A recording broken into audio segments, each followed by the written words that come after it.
honestly, again, welcome to all of you. It's great to see everybody. Tim and I traveling, miss our Rotary family. So it's nice to at least see you on the screen this morning. And for those of you who are joining us for the first time or haven't been here for a while, even more extra special because today we have two global grant applications that will be presented, and unique certainly in North America and perhaps around the Rotary world is all of you are the decision makers for where our district designated funds go and which grants they support. So everybody that's on the call today, you are the grant committee and you each have a vote. Please ask questions of the presenter of those grants. Very important, very participative. So welcome to all of you, particularly those that are joining us for the first time. If you have a new email address that needs to be updated, or if you are new to this group and want to continue to receive emails from me about future meetings, would you go to the chat and put that either your new email in there so I can update your file with me, or add your email so I can add you to our group. We would love to continue to keep you, excuse me, informed of what's going on here. That would be great.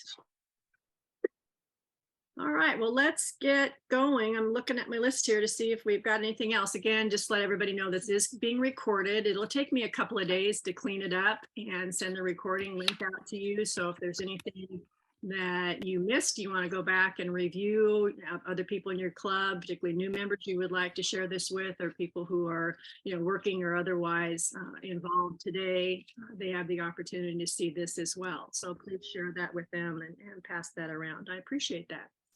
So at this time, I would like to welcome District Governor Amy, and I think she has a message for all of you. Amy, good morning. Good morning, folks. I apologize that I'm coming to you without a screen. I told the group earlier this morning that I welcomed a new grandbaby. And so Mimi is in charge of the other 6 while Mama recovers. And it is feeding time in the zoo right now. So you don't really need to see all the chaos that's behind me, but just know that this is the heart of family happening right here. I'm so pleased to welcome you all to our 3rd quarterly grants meeting, and thank you for giving of your Saturday time to come and do the most important work of Rotary, and that's figuring out where our money is going to go to do this great work and serve our world and our communities. Just so appreciative of your dedication. I want to give you a quick save the dates. We are halfway through our Rotary year, and so it is going to be busy, busy, busy for the next 6 months. March 25th, we will all gather in Cottage Grove for the club training assembly. And we also want you to save the date for March 5th or May 5th and 6th as we come to Eugene for our district conference and celebration. So more details will come out about those here not too long from now, but we hope that you will save that on your calendar and plan on joining us in the Valley for both of those important events. And I'll turn it back over to Leanne. Thank you. Great, Amy. Thank you, and congratulations again for being a new Mimi. Is that what you said? I'm a Nana, so yeah, that's wonderful. Welcome to the new family member. Next, I'm going to District Governor-elect Jim Polk. Would you share a few words? Amy kind of waded into the waters here about the club training assembly that's coming up in March. Do you want to expand on that and the importance of that, particularly for this committee and the foundation-based folks, but as well as all the officer training that will be happening that weekend? Jim? Sure, more than happy to. Club training assembly, March 25th, Cottage Grove High School in Cottage Grove. Back to the same venue we've done for many years. Big time. We need our president-elects to be there to complete their training so they can take the gavel come July 1st. We'll have, hopefully, grant management seminar training for those that are interested in that. We'll be doing a lot of stuff. Looking forward to Amy's conference in May.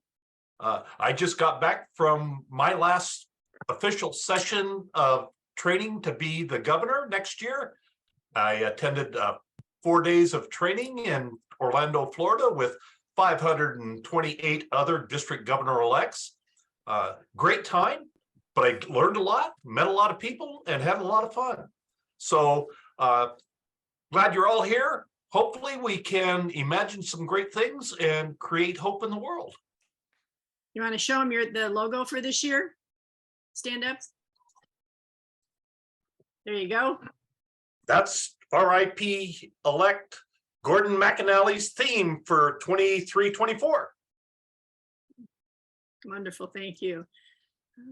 Several of us had the opportunity to spend some time with incoming RI President Gordon when we were in Salt Lake City, and he's just a wonderful, approachable, very fun man, and I'm really looking forward to his leadership and what he'll be doing in the coming years. So good luck.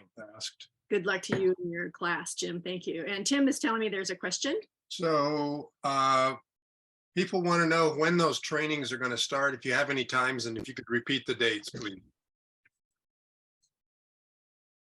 Jim, can you unmute and answer that? I'll put them in chat, but the Club Training Assembly, March 25th in Cottage Grove. District Conference, May 5th and 6th in Eugene at the Graduate. What time does the Club Training Assembly start in the morning?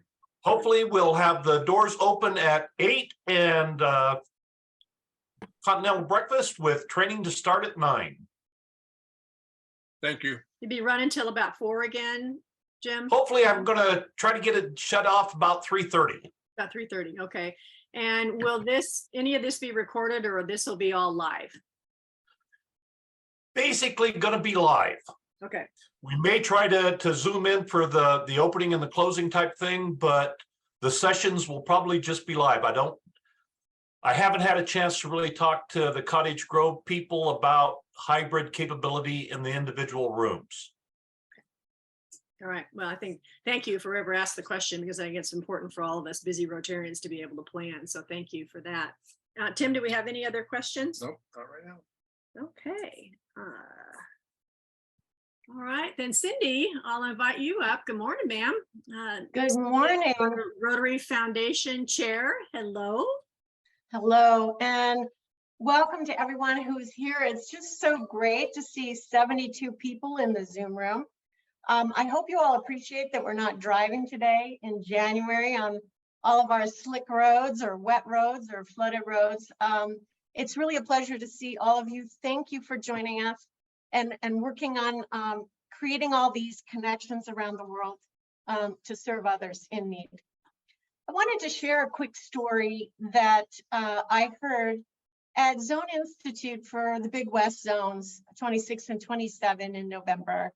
We had a World Cafe, which is a facilitated discussion, if you can imagine, among 500 people. Some of you were there. And so you will remember what a special 3-hour discussion that was.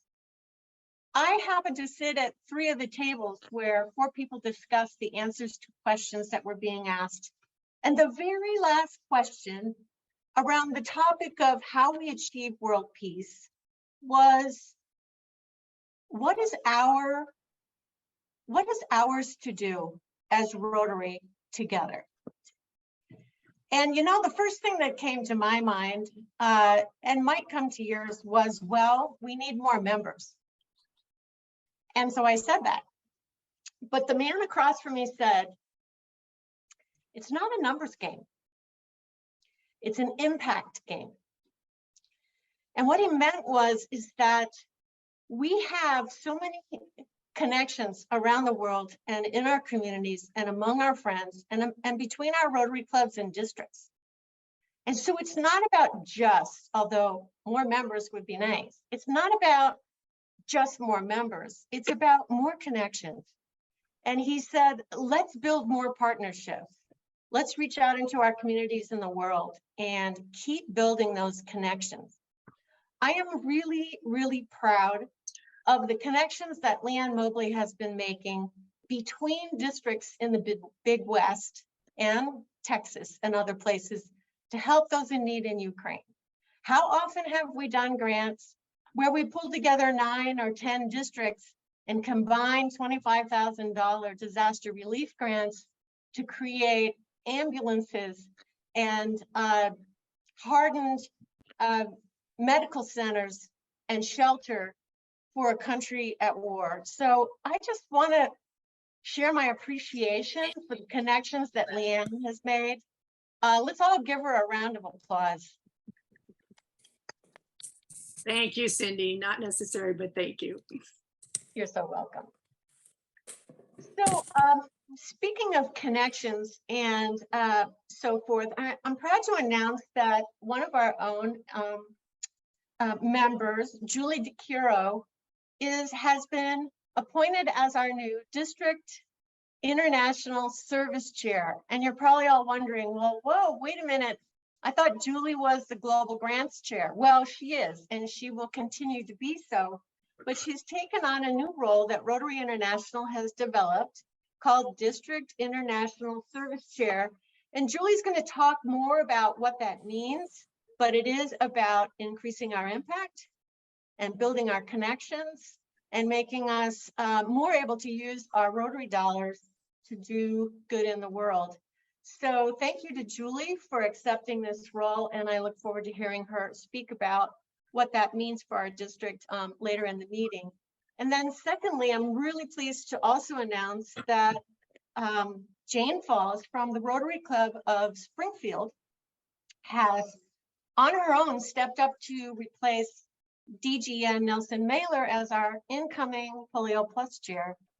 Jane has a sister who developed polio before the vaccine, and her story is hers to tell.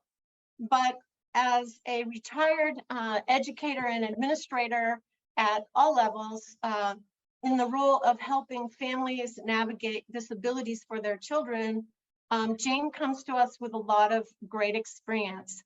And I look forward to her leadership in helping us all move forward with eradicating polio. She's not with us today, but you'll be hearing more from Jane in the near future.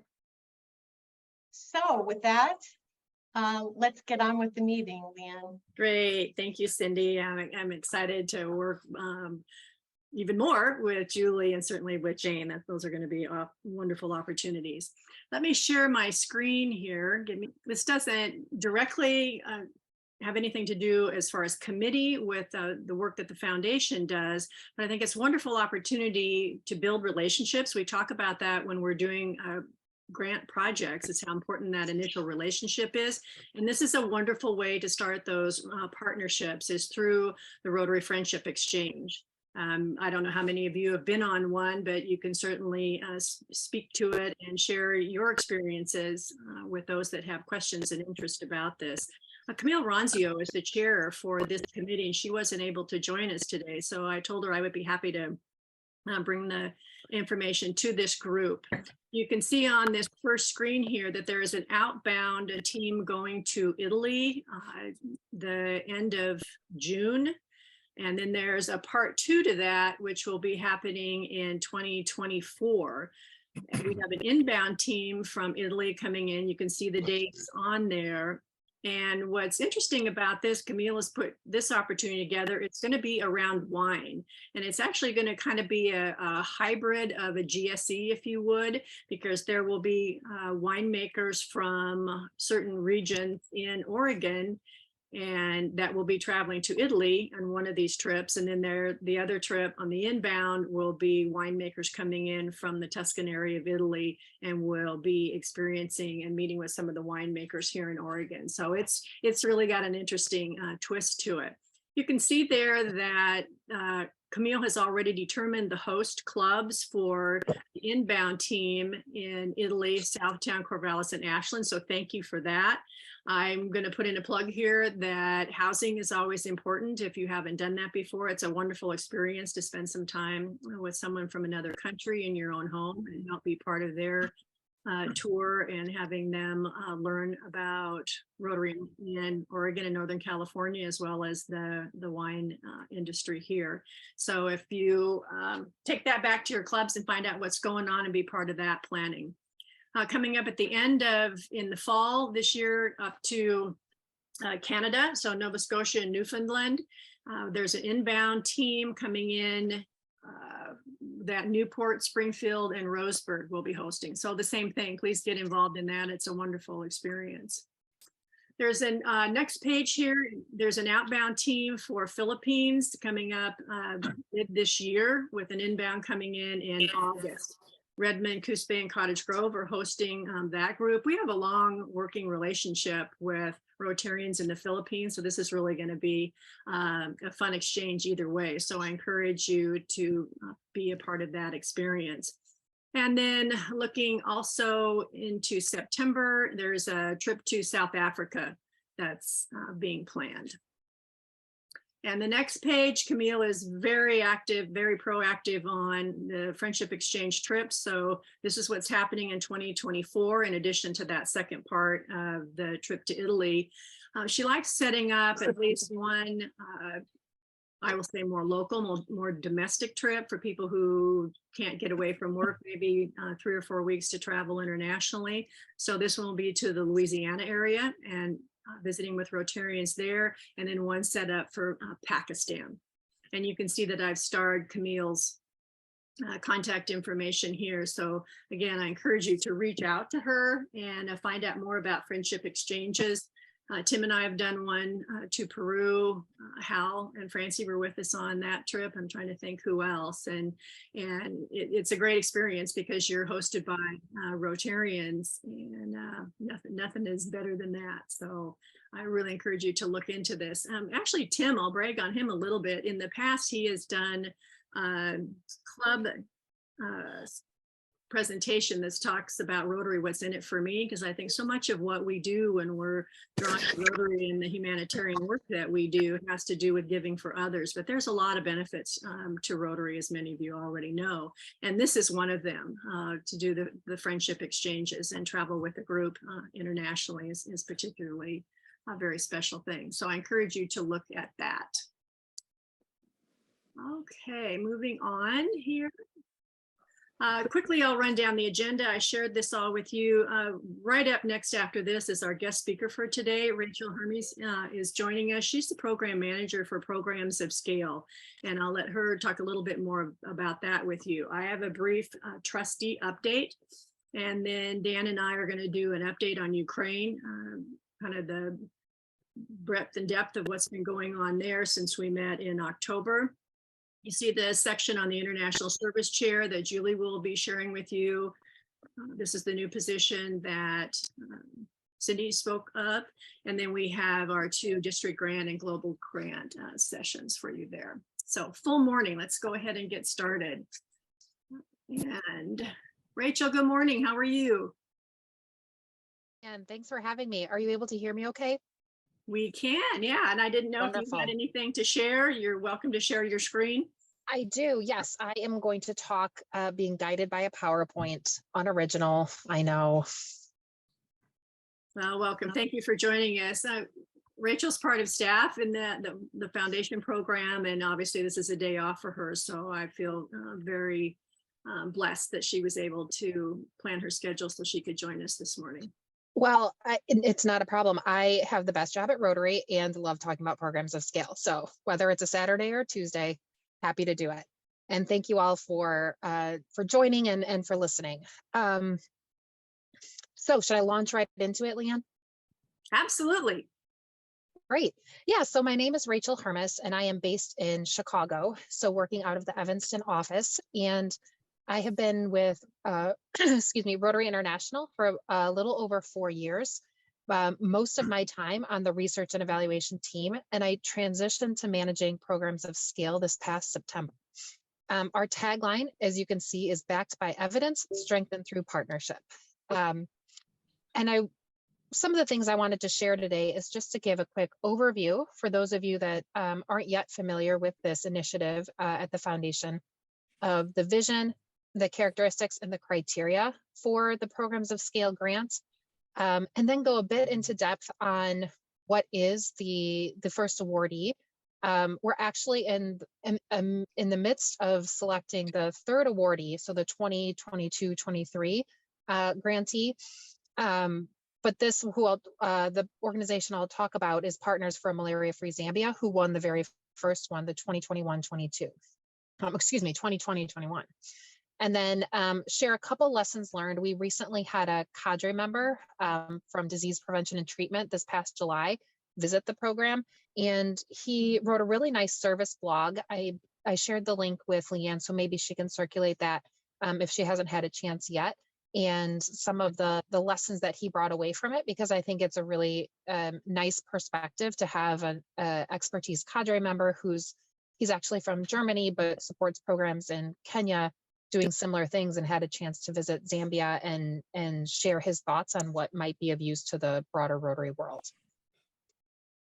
So the vision of programs of scale, the reason the trustees, pushed for and approved this type of a huge program, this $2 million grant, is with the idea that it will provide Rotary members with a mechanism for these large scale, high impact projects that attract partner organizations. And then also, as I was mentioning with respect to the cadre visit, provide learning to inform the types of programs that can have the greatest long-term impact.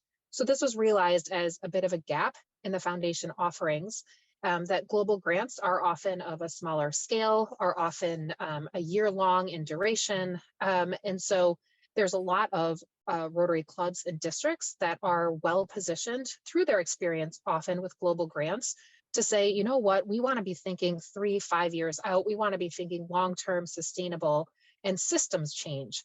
Not just doing a project where we give something or do a training, but really think about how are we going to work with the local community to transform them and support and change a situation longer term. And so that's where we get into the characteristics. So when we're reviewing and encouraging Rotary members to apply, we're saying, think about longer term programs. What can you be doing over 3 to 5 years? Give yourselves the time and the space to actually implement a program, to monitor it, to learn from it, to correct your mistakes, to figure things out, and also have it be based in evidence. So what's something that's worked before that you're building on? So often we wouldn't fund a pilot or an idea, but something that is said, and for Zambia, for example, the program that's funded worked in the southern province of Zambia. And so there was data to say this helped reduce the rates of malaria taking this approach, which I'll go into a bit later. It needs to be locally relevant. This is quite similar to global grants. So it needs to be something that is, that makes sense in that context, and that's truly an issue in that place and time. Ready to grow means that it has the right structures in place. So there's what government or policy support for whatever the change is that the program wants to address, that the right partners and stakeholders are informed and on board. And then there's a strong theory of change. So saying, if we do this, we believe this will happen. And then monitoring and evaluating and learning throughout, and saying, well, we had assumed if we did this sort of a training that it would lead teachers, for example, to apply this type of a learning in the classroom. And then really following up and saying, did they apply that knowledge in the classroom? And if they did, are student learning outcomes better? And if they're not, what do we need to revisit about our theory of change to get student learning outcomes improved that isn't actually working? And so that's something we're also looking for, regardless of the area of focus, is what did you think your intervention would, what results did you think would happen because of your intervention? And then how are you learning throughout your implementation and the activities you're doing to see if that was accurate? And if it's not accurate, what are the changes you're making? And that goes back to saying, having a 3, 4, 5 year program allows you the time and space to do that. And then finally, but definitely not least, is the unique strengths of Rotary. And that's been something really exciting about this program, is seeing how do Rotary members use their networks and their voice and their influence and their expertise in different parts of the world to affect that change at a systems level. Many are quite well connected. Many have years of experience in a certain sector, and they really bring that to these various programs. One of the most challenging things is running this competition and finding one awardee, because there's, this isn't news to any of you, because there's so many incredible things happening throughout the Rotary world. Quickly, I want to go through this is the high level criteria. If you're more interested, on our website, the Programs of Skill website, we have a handbook that goes more in depth. But just to say, when we are selecting a winner, and they're going through the review by the cadre, the review by the area focus managers, a review by the selection committee, which is a group of some trustees, some volunteers, some staff, we're really asking, is this program ready to scale? Is there strong evidence that it's worked before and that it may work in this context? Is it built for sustainability? Are all of the right stakeholders aware of and supportive of this approach? Does it promote learning? So by doing this, are there opportunities for us to really understand what actions lead to what type of change or results? And then does it represent Rotary? So of course, is there a good stewardship? Are there financial controls in place? And also, are there opportunities for Rotary members to volunteer their time and their talent and use their influence to make it really a Rotary project? It's not that the foundation wants to fund any nonprofit or organization. They want Rotary members to be central to the positive change that's going to happen as a result of this program. And we're really seeing that in the Zambia program. But before I jump into that, I just wanted to also share this map because it shows this past year, we received 38 concept notes for this year's competition. And this is the global span of where those programs were to be implemented. So just to say, we're receiving them from all over the world. It's the United States, Europe, Sub-Saharan Africa, East Asia, South Asia, South America, Latin America. So it's really it's really a strong competition and is something that has engaged Rotary members around the world. Now, this looks complicated, but this is how we have structured the theory of change for Partners for Malaria-Free Zambia. I also shared this and it's on our website if you want to go more into depth. But this really just talks through, and it may be of interest to some of you, who are the actors? So, and what's the role of Rotary on the left side? Who are the partners? What's been invested? So for Partners for Malaria-Free Zambia, it's $2 million from the Rotary Foundation, $2 million from World Vision, $2 million from the Gates Foundation. And then it talks through the outputs. So the intermediate outcomes, so what happens because of that, and then what's the big long-term outcome we want to see. And then you can see above the outputs, we note the preconditions. So what needs to be in place, and then assumptions. What do we believe will hold true? But there's risks there. So we always have to be cross-checking our assumptions to see if we need to make changes to the program. For example, one of the assumptions is that tests in medicine are available. And that actually has ended up being a big advocacy point for this malaria reduction program, is how do we make sure that the supply chain of malaria medication is available to the community health workers being trained. Because this is a little complicated to look at on a small screen, I wanted to go in through kind of a more pictorial representation of the theory of change. So the idea for Zambia is that community health workers will be trained to do their work household to household, so that they're responsible for about 500 people in a catchment area. This is according to the Zambian guidelines from the National Malaria Elimination Council. And so the photo you see here is a celebration of the community health workers training.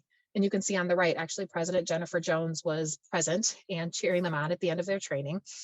And so this shows that they completed their training and they've been equipped, which means they have their bicycle, their notebooks for keeping records, they've got their Rotary branded badges and name tags, and their vests and their hats. And so they're ready with the knowledge and tools to go household to household and respond to test for malaria, and then also to treat for malaria, as well as treat for pneumonia and diarrhea. Now, this only matters, so this is an output level from the program, and the program achieved this in the first year and a half. They, in the 2 districts where they're supporting, they trained and equipped 2,500 community health workers, which is an incredible feat. But it truly only matters if they're actually doing it. So if they're actually going and testing and treating cases of malaria. And so we're doing a lot of data collection in partnership, of course, with the local health facilities to understand how many people are being tested and treated and what are the results. What are the incidences of malaria? And because the whole idea is increasing the community health workers, so making sure that they're coming to these rural areas and testing people in communities means they're treating malaria quicker, they're catching cases quicker to also then alert the surrounding areas. They're treating the diarrhea and the pneumonia. And so you can see on this chart here, it goes, this is over the first year of the program. And you'll see that on the very far right, it says total tests. So total malaria tests that have been done by community health workers as well as health facilities. That number increases over time. There's also a factor of there's the malaria, the rainy season. So the malaria months are in there. And so it'll be interesting this coming April to start comparing from year to year. But this is just data over the year. And so the total tests are increasing. And then the percentage of tests that have been done by community health workers is increasing. So overall, we're seeing more testing. And I think we all learned this lesson in the last couple of years of our public health with COVID is increased testing means increased detection. So we're seeing malaria rates go up, but that's good because means that we're detecting them and people are being able to be treated and they're catching it before it becomes severe. And that's the whole theory of change of if we have trained and equipped community health workers who are going house to house and providing local health care, then we will be in a position to reduce severe malaria and deaths. And so, of course, we're constantly collecting this data to make sure that yes, that is in fact the result that we're seeing. And then a side product of that is this health system strengthening. So having this accurate reporting on where cases of malaria are happening, on how much stock of tests and treatment are being used is helping the local health facilities to prepare and plan ahead and have those adequate stocks of tests and treatments ready. And then again, I was just going to show, now you've seen an example of the output that's here in that box that you're training the health workers, leading to an intermediate outcome, which is increasing the cases identified, ideally leading to a long-term outcome, reducing cases, especially severe malaria and deaths. So while this looks complicated, it really isn't. It might be of interest to some of you to go more into depth and look at this document. And I know I am talking fast and running out of time, but I also wanted to share these 4 key learnings that came from Cadre Axel, his visit in July to the program. And so one of his big things that he thought was important was to note that community health workers are really ideal for closing this medical supply gap. So making sure in rural and underdeveloped regions of the world that this is a really key approach to a lot of disease prevention and treatment. Similarly, this maxim of the treatment goes to the patient, not the patient having to travel long distance to get to the treatment. In this program in particular, and many others supported by Rotary, is really having an impact and ensuring that life-threatening diseases are controlled in a timely manner. Because as many of you know, people in rural areas may not have the resources or many of the other things needed to get to a health facility in time to do something about it. Also, the use of modern information technology. So an app has been developed to help track. So I think it's 1 out of every 6 community health workers will take everybody's logs, their notebooks, and enter that data into an app. So it's easier to get that information about, okay, in what part of this district of Zambia and during what time of the year do they seem to be having increased cases of malaria, and are they using more malaria tests and more malaria treatment? And that enables more efficient project management and helps the government plan better for the allocation of those types of resources, and even request them, going up the chain from the local to the provincial to the national. And then finally, one of his other sort of big takeaways, because the Partners for Malaria Free Zambia didn't start with programs of scale. They didn't just put this together. They'd been doing global grants. They'd been working in the malaria space and learning and seeking out strategic partnerships. One of the big credits to Rotary is that they convened, they said World Vision's doing this type of work and has this sort of value add. Gates Foundation has been doing this type of work in the malaria space and has this value add. Rotary has this value add. We should be working together to solve this problem. And that came over time, just being in this field. And so through continuous and shared learning, a powerful large volume project has been developed from that experience of implementing, monitoring, and evaluating, and making connections with partners through smaller local projects. And here I just wanted to put up our programs of scale at rotary.org. If you have any questions, if you, any thoughts you want to share, please reach out. We are a small team. It is myself and a project officer, but we get a lot of support from our colleagues at the foundation, and we're always happy to start to field your questions and to share more information. And as I mentioned, right now we're in the midst of our third competition, which is super exciting. And yeah, so I'd be happy to answer any questions now, Leanne, if there's time, or please follow up by email if you'd like more information. Yeah, we do have some questions. Tim? So tell us a little bit more about the competition for being awarded a grant. Yeah, and I will follow up with Leanne and send this. There will be a webinar on April 26th for those interested in applying for the next round. First, it's a concept note phase. And so, and if you go on the Programs of Scale website on My Rotary, there is, I believe you'll see the template for the concept note. It is due August 1st. We encourage clubs and districts to start thinking and working on things now because it takes time to form some of these partnerships. So first there's the concept note phase. That concept note is reviewed by three cadre of technical advisors who are in that area of focus.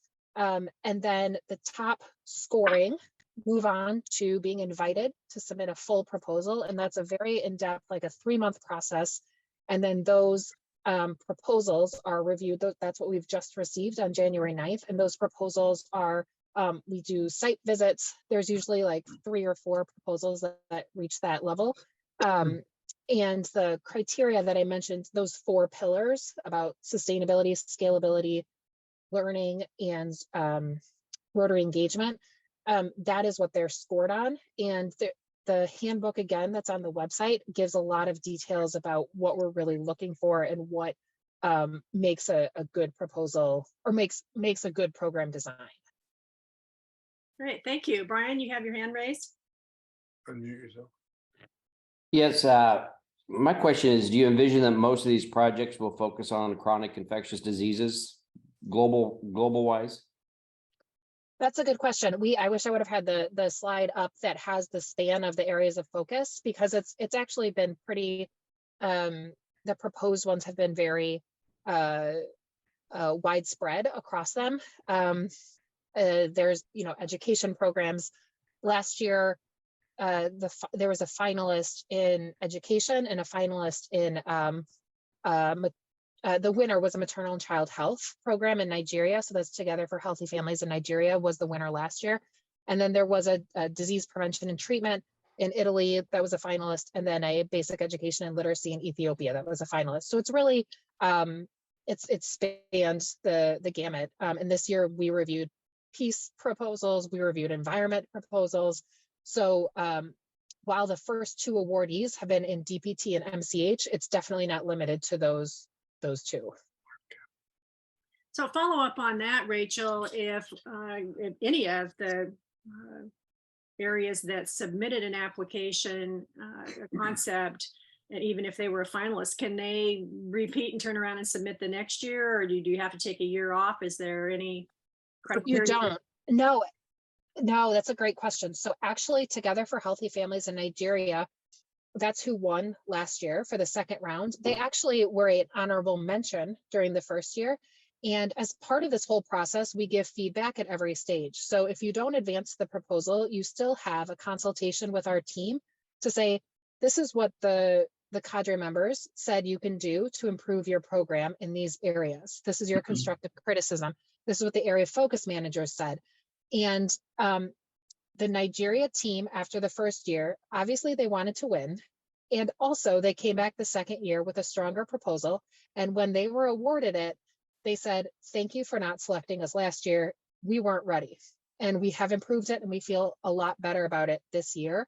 And actually I have to say, because I held about 26 feedback meetings this year, it's optional, but I held about 26 feedback meetings with Rotary sponsors, after we notified them that they hadn't moved on from the concept note stage.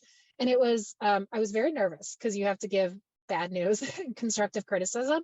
And for the most part, Rotary members just said, thank you. This is so helpful. We can work this into it. I'm so grateful there was this expertise at Rotary to say this. So I think it's also like there's a piece of member experience that's part of it as well, to try to coach and make sure that people are getting feedback on how they can improve. And so no, there's no barrier to entry in the future. Great, thank Sorry, you. I could have made that a simpler answer. Oh, good. Marv, good morning. You had a question for Rachel. Good. Yeah, Mike, good morning. Thank you for that presentation. It was most enlightening. Talk about sustainability. What happens after the 3 and 5 year program? What Yeah. happens to the 2,500 people that have been trained to be workers? The $6 million seed money goes away. Malaria is not going to go away. And it seems to me the end result, for the most part, is a process and knowing when and where the cases basically are, and they can basically prepare for that. But Exactly. is the sustainability continuing on that detail? Yeah, thank you for that question. So as part of programs of scale, you are required to submit an advocacy and sustainability plan and to update it and revise it as you go along. For Zambia in particular, the idea is, yes, those 2,500 community health workers, which I actually just learned because I was asking about the attrition rate the other day in a partner meeting, and only 62 have, and which is a very good number, have actually like fallen off. So the program has very good, they do a good job selecting, training, and supporting that group. The idea is that they will continue their work. They will continue to be supported by the structures that are in place and have been reinforced, like the neighborhood health clinics and the local clinics, and that the National Malaria Elimination Council is aware of their existence and that they've been trained, and that they will be absorbed into any national, the national program that makes sure that community health workers are equipped and have the right tests and treatment to go out there. And one of the really interesting and powerful things about this program is that Rotary members sit on and advise the National Malaria Council. They are part of these provincial and malaria councils. And so they are also able to advocate and say, make sure when you get funding from and get an allocation from the Global Fund, for example, which is a big donor body, I believe, that works with different governments and allocates and is the one that often gives to governments their allocation of malaria tests and treatment, that you're factoring in that these 2,500 are in place. And so they're working at a number of different levels in Partners for Malaria-Free Zambia to make sure that, exactly as you said, Marv, that they've created a process that's sustained and that the structures that have been supported over this 3.5 year program are going to be sustained. And a lot of that has to do, and this is again the beauty of Rotary. Rotary didn't go in and start like an international NGO. They go up and set up an office. The Rotary members in Zambia are still there. They will always be there. You know, this is baked into what they do as part of the Rotary clubs in Zambia, and there's really strong engagement. So they will follow up and continue to say, hey, let's make sure that these trained and equipped community health workers continue to receive the tests and treatment they need to continue to do their work. Thank you. We have time for one more question. Tim? So this question touches a bit on what you've already mentioned, but are the health workers paid? And if they're paid through the grant, how does that continue after the grant funds are gone? This is a global health question. They are not paid. This is in Zambia, community health workers are not paid. In other contexts, in other countries, you'll find it different. What they are compensated with, they're given bicycles so that the transportation, I mentioned that 1 in 6, I think, are given the cell phones for the data entry. I think all of them are given like talk time, which is like a little scratch off ticket so that they're able to use data on their personal phones. So they're given those types of what's called enablers. So they're enabled to do their job. Many of them will say, I do this because I've had a family member suffer from malaria, like a severe case or a death, or I do this because I have prestige in my community. I feel proud to put on my vest and to be the one that goes around and is able to provide that care to others in my, community, in the surrounding villages. And again, I think it's pretty incredible, remarkable that I think it's like a 2.4% attrition rate out of the trained community health workers. I also recognize it's an opportunity cost for them. It takes time. And so that's why it's a hotly debated, and there's often studies by donors and by governments about what is the appropriate way to compensate community health workers. In Zambia, they are not paid, which quite frankly makes the sustainability plan a lot simpler. Great, Rachel, thank you so much. And really, I'm really happy to see everybody on this call this morning with us. We had over 80 people that joined us this morning, and I think your program had a lot to do with the interest in having people join us. So thank you very much. And I think really for me, and there are many people on this call this morning that have been involved in our grants program and other aspects of doing our Rotary service. And so thank you for being one of those supportive staff people that help us kind of increase our impact and expand our reach, as we say this year. We really appreciate you supporting us in doing that, and particularly thank you in this respect. Absolutely. It's a very powerful thing. Yeah, that you're doing. and please reach out if there's any questions. And there's a ton of the Rotary International team has done a great job. There's a magazine article. There's now a podcast on Rotary Voices. And then a couple different items that I shared with Leanne that she can share out as she sees fit. So thanks for your interest and your questions this morning, and hope you have a wonderful rest of your meeting. Great, thank you. Have a great rest of your weekend. Take Bye-bye. care. Bye-bye. So the reason I wanted to kind of put this onto the agenda this morning, it was actually kind of multifaceted. One, I mean, some of the things that Rachel talked about, she was describing, all of you. We appreciate the leverage that the Rotary organization provides for us to do our humanitarian work. Many of you have done past projects with malaria specifically, so I felt that might be of interest. And Rachel touched on it a little bit. I will refer you to the recent Rotarian magazine. There is a nice article in there. That's actually the cover story, so it's easy to recognize. And then also one of the senior writers for the Rotarian magazine that did that, there's also a podcast that's available. So that specifically sort of created my interest here. And then on the bigger piece of bringing sort of Rotary education to all of us, wherever you're entering the foundation and its programs, in your Rotarian club work. So in review, we have district grants, that money that is returned to the district, managed by some of our district Rotarians, and for our clubs to do small, short-term projects in our communities and actually internationally. Then we have the larger global grants. Project size is a minimum of $30,000. There's more restrictions. We have to have a host club working on that. And now you're learning about this programs of scale. So I thought that was interesting and important to bring to the group, because I don't think this $2 million challenge is, several of you have a lot of expertise in this area. So I don't see that necessarily being a barrier to some of you maybe looking and exploring some more about this, and I would encourage you to do that.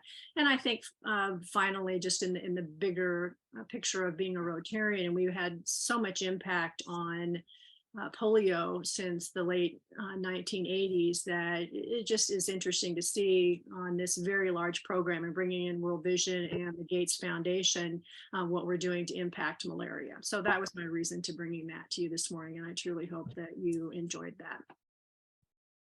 All right, I'm going to share my screen again. So the trustees meet at least 4 times a year. Trustees are the board for the foundation, and they serve 4-year terms. So they just met the first full weekend of January, and I was particularly interested to hear the results of that because they were addressing the Disaster Response Grant Fund. And so I'm going to share a little bit of update with you about that. First, definition. So there is another fund. I talked about the district. Tim's prodding me. My brain just went blank. District, global, and now the projects of scale. There's also disaster response grants. And this was initiated by the trustees a couple of years ago just for that purpose. Is Rotarians around the world, when there was a natural disaster, wanted a place to be able to send their funds and have it go to that region. So that was the impetus behind setting this up. How it worked procedurally was the district where the disaster was could apply for up to $25,000 in funding and receive that to address the recovery and relief from the disaster. It changed dramatically when the war broke out in February this last year in Ukraine. And $15 million was donated by Rotarians to the Disaster Response Grant Fund. So the trustees had to look at that because that's a lot of money. And following the policy, there's one district in Ukraine, and that one district in $25,000 increments would had to have managed and administrated and reported on 600 grants, which was obviously impossible for them to do. So they changed the program. And I'm going to talk about that in more detail in the next section here, but I will tell you that $15 million was spent before the end of the calendar year, before December. And there's a lot more work to be done. So at this trustee meeting, they decided to open it back up again.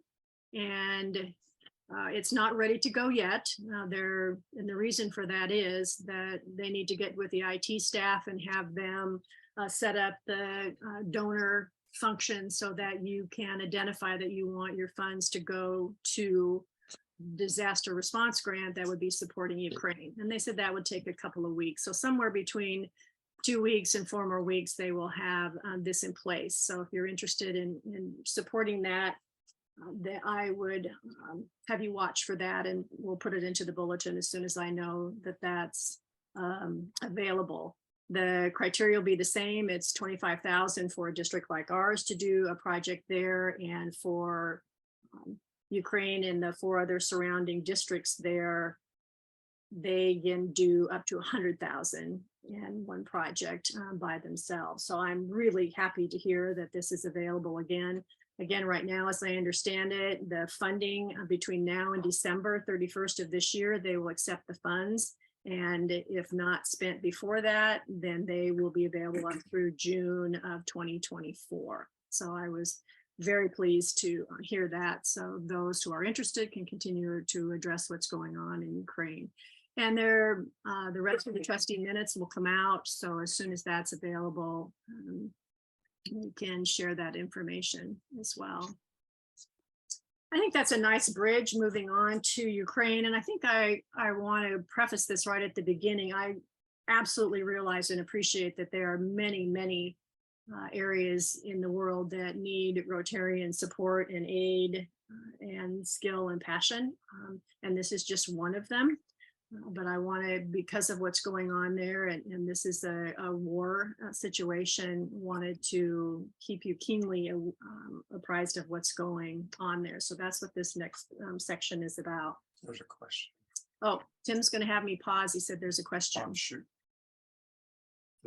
Bob Shoot has his hand up. Oh, Bob, you have your hand up. I can't see you. Yes, Leanne, just real quick.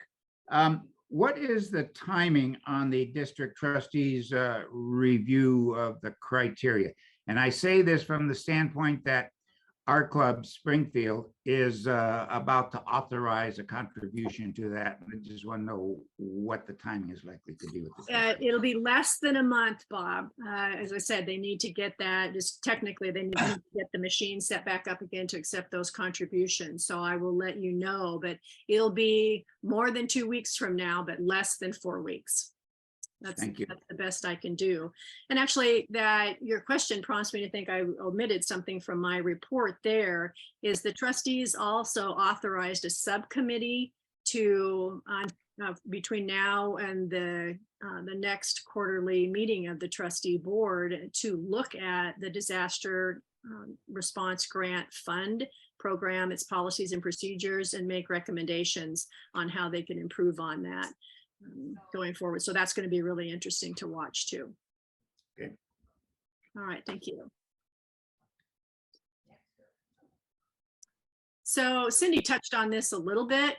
I'll do a quick review here for the Disaster Response Grants Fund. And the response grants happen at the district level. So your district leadership has been taking care of these, but it's a great reflection, I think, back on all of us in District 5110 and how we are thinking outside of our own clubs, our own district, and we're thinking globally, which is what our Rotarian organization is. We have funded a fire truck. And those of you who were on the meeting in, I think it was July, Grants Pass had hosted an international high school youth exchange student couple decades ago. And through that relationship, she is now a physician, Kasia, and they did almost $100,000 in medical supplies with her contacts there in Ukraine. Having heard of that relationship, and we talked about it, it's all about relationship and connections. We were able, through a disaster response grant, to be part of a group of districts that funded an ambulance with fully supplied with medical goods at a total of $175,000. So that's what we've put in so far. The next mark you see there, the 15 million, again, is that total contribution from Rotarians around the world. Our district is part of, just as clubs are parts of districts, districts are part of zones.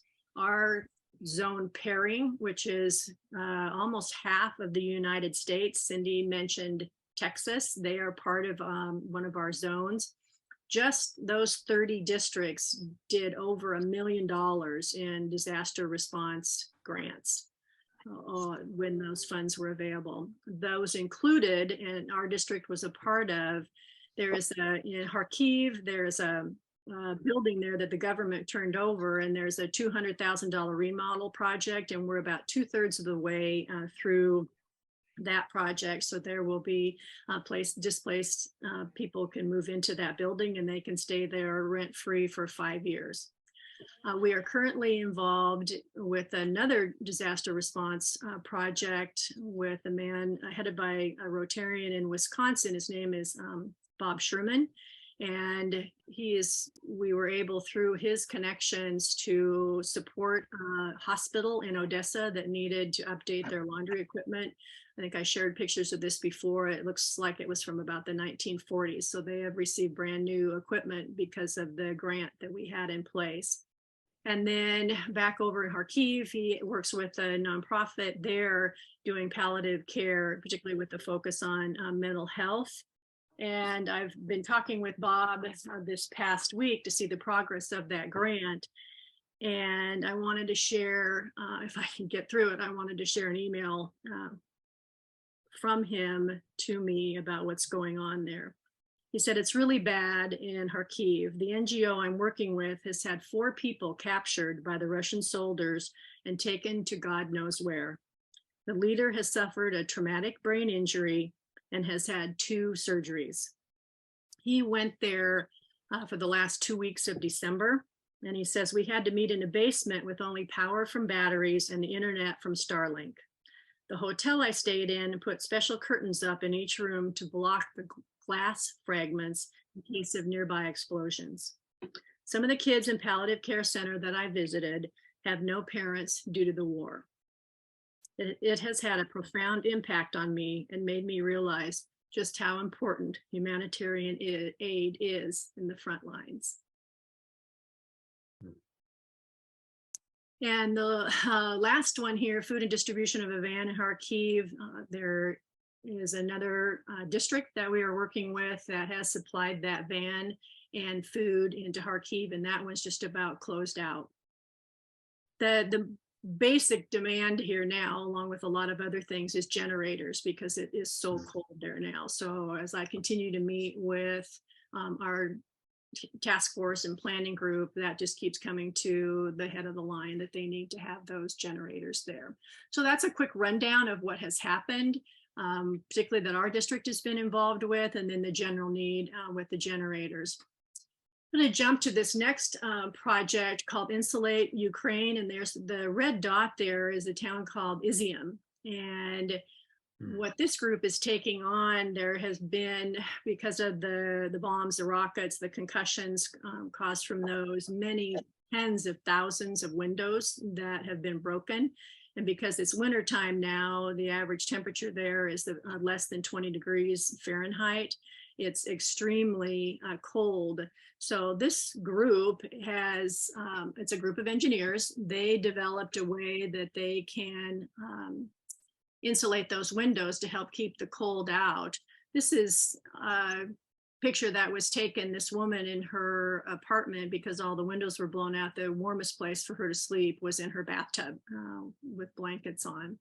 And she was one of the people who received these this window replacement. Very simply, these engineers have developed this system using PVC and layers of plastic sheeting that they can train people to make the frame, put the plastic on it, put it together, and then put that into their window. And not only does it keep the colder air and the wind out, as it provides some light into it. So that's a very simple resolution. Obviously, here's some kids in a family that are getting their windows replaced. The picture on the right, the man in the center with the hat on, is Harry, and he's the instigator, the chief engineer behind this. You see him again, a younger picture of him on the left-hand side. He's a PhD candidate student and teaches at Cambridge University. And then you see an Apple engineer and other university and people with expertise. The one on the right-hand side is Alexi. I met him. He's out of France and has been working since, I think, June as a volunteer in Ukraine. And I speak with him rather frequently, and he is part of this program as well. Come on. It costs £3 or just a little under $4 per window. And there are tens of, as I say, tens of thousands of windows. And part of the reason I bring this to you is maybe you know somebody that can help supply some of these materials to them. They need, obviously overseas is better, but PVC pipe, the cellophane rewrap, they use an insulating noodle on the inside. And then of course they need donations as well, so that they not only can just do Izium, but they can move outside and help and wherever they can throughout the rest of the East and South has been impacted by the bombs and the rockets there. So here's Harry's contact information starred up in the upper right-hand corner, and this is some of the information about the charity that's working on this. I always love a good challenge, and so I've already been talking with the regional grants officer for Ukraine. Her name is Destiny, as we're working with her on other projects as well to see if somehow how we turn this into a global grant. So I will be continuing to have conversations there, not only with immediate past district governor in Ukraine, but with Rotary staff, so to see how we might be able to do this. And so I'll keep you updated on that. It's a huge need. So before we move on, is there any questions or comments about that? All right, thank you for listening on that one. Okay, Dan Smith, welcome. Hello. There he is.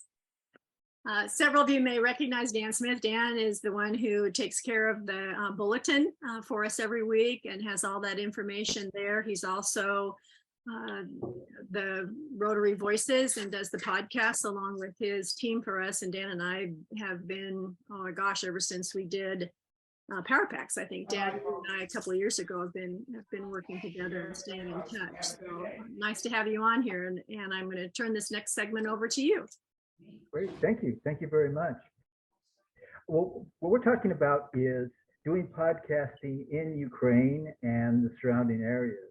What I'd like to do is first share a story with you. This is another email that Leanne received from the DG Petro Yankowicz, from Poland.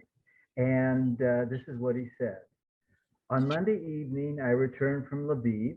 We had a convoy of 25 small trucks and buses with humanitarian aid for orphanages. I can't forget it.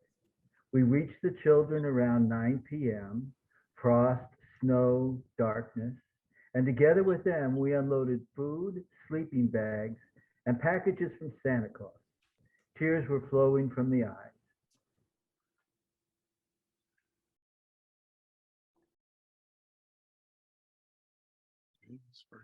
I think you just froze, Dan. By serving as a district governor and helping our brothers in Ukraine, I think I'm fulfilling.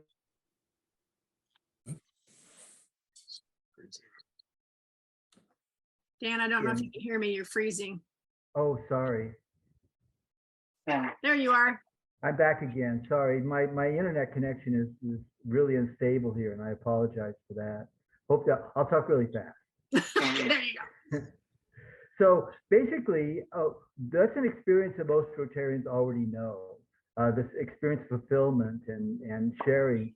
Leanne has also talked to you about the grants. So far in the program, grants came from 47 countries. They went to 29 countries.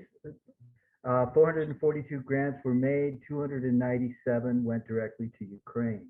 Our objective in this program is to tell Rotary stories, to create income for 12 displaced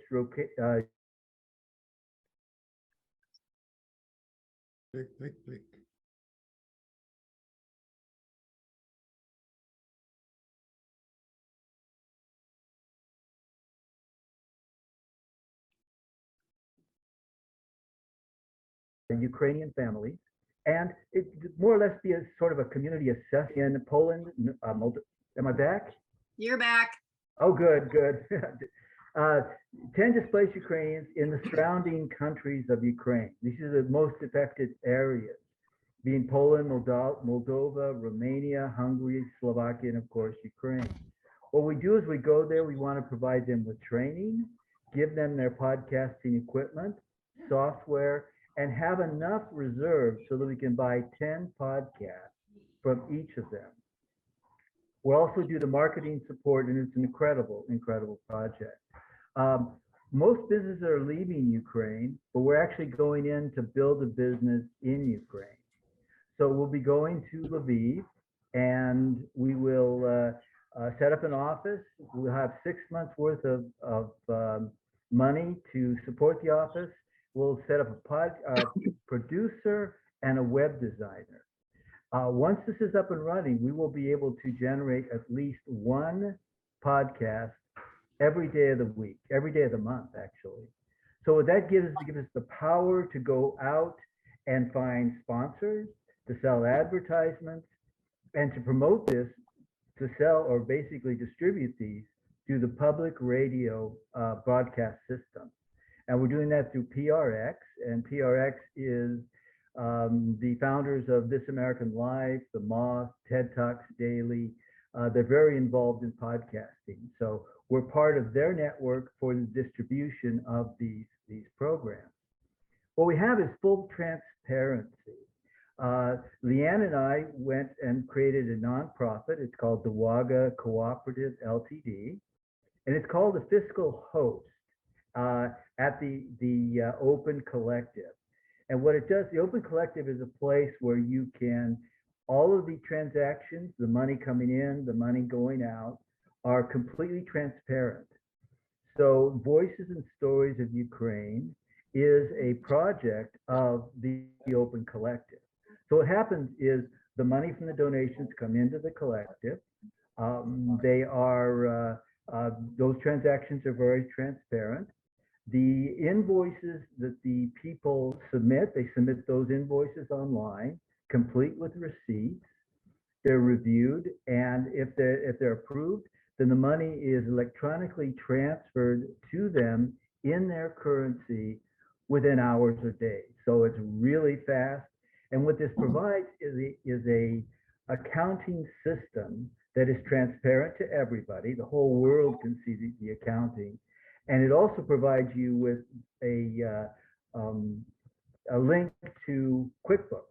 So you have, this might be something that might be handy for some of the global grants projects as well. So basically what you do is you choose how deep you want to go, how much engagement you want to have. And if it's okay, can I show them a quick screenshot?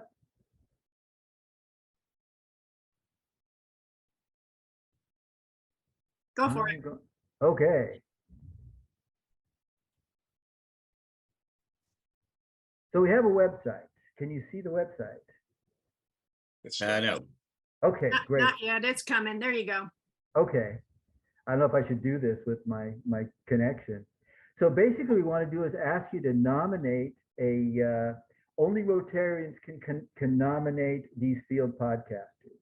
And there are requirements for the podcaster. They have to speak English well. They have to be in one of the 6 countries, and they have to be responsible. So we're going to give them the tools to actually do the work. The second thing is to support to sponsor, to provide support for the program.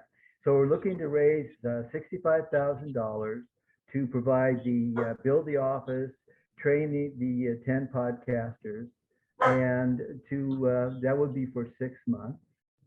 And the third thing is to subscribe, and the subscriptions allow us to make a sustainable program.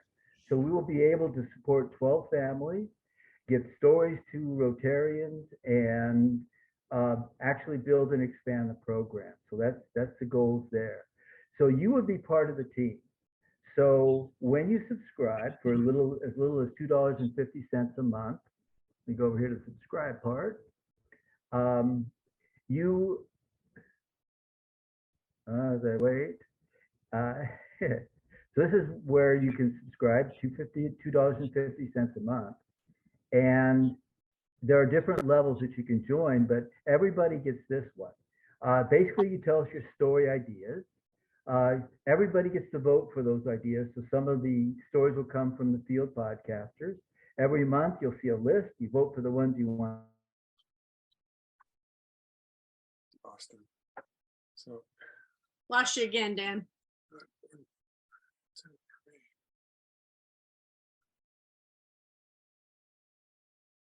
No, we lost him again. Want to see the team goes out. Dan, you may have to stop sharing your screen. It's just too much of a challenge. Pardon? You may have to stop sharing your screen. It's too much of a challenge on your internet. Okay, I'll stop sharing. Sorry about that. I'm nervous.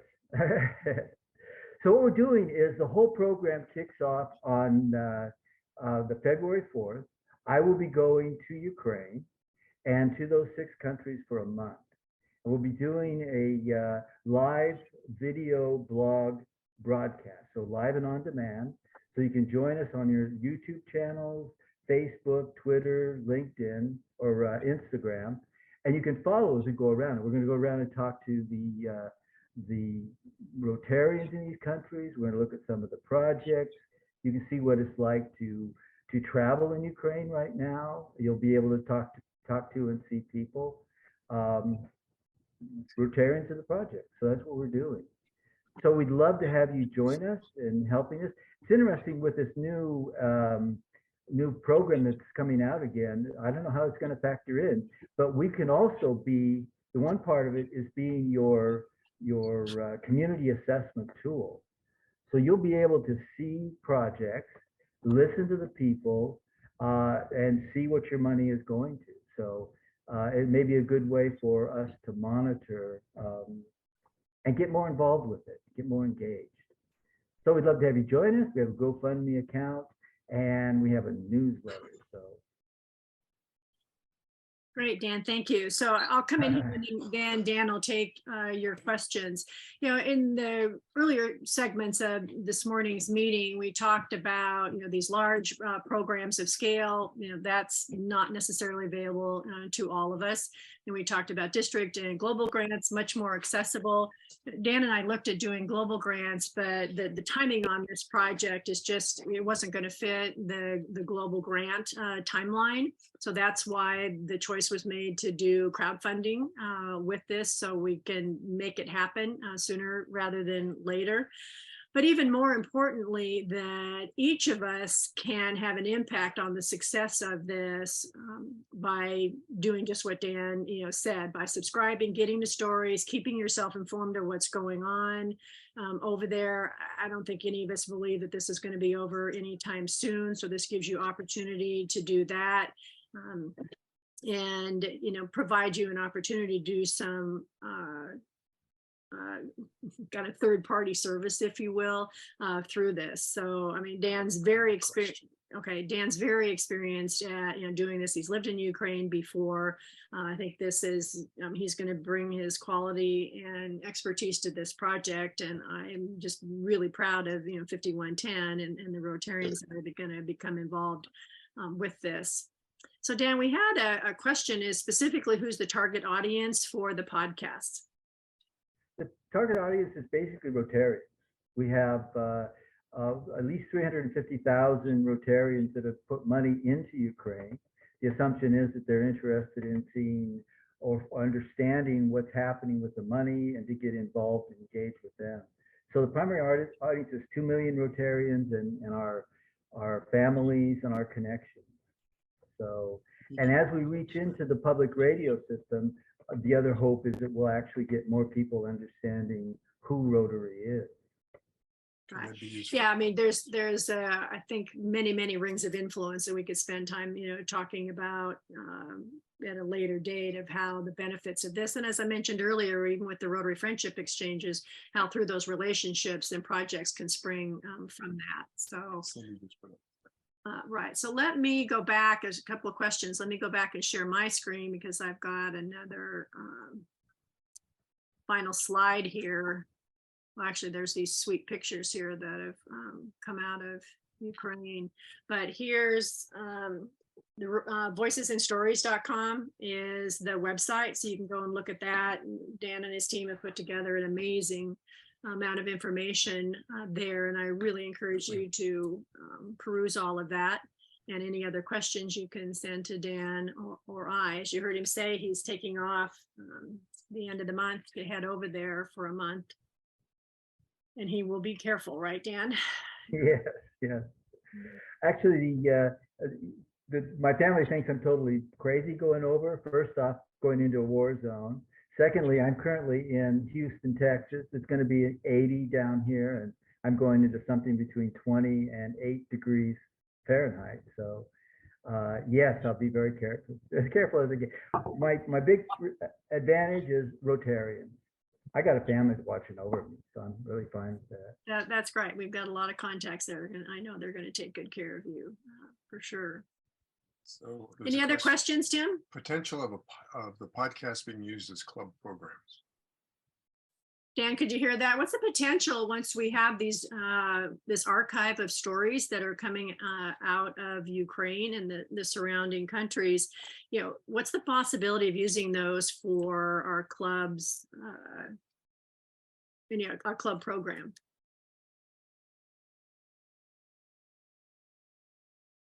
Well, we must have lost him again. Yeah, he's frozen. Yeah, he's frozen.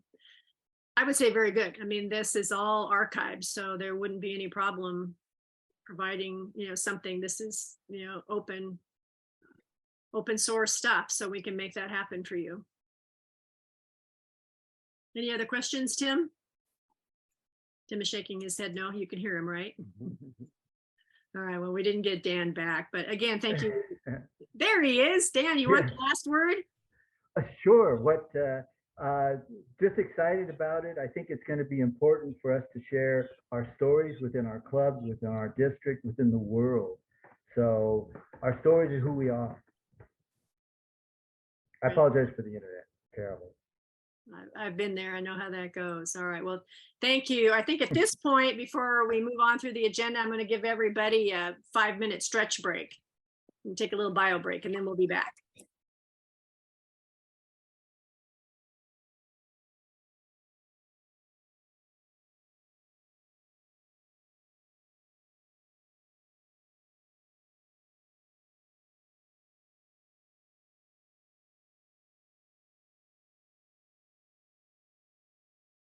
That's great. So let's move on here. And if Julie's back in her chair, I'm going to turn it over to her.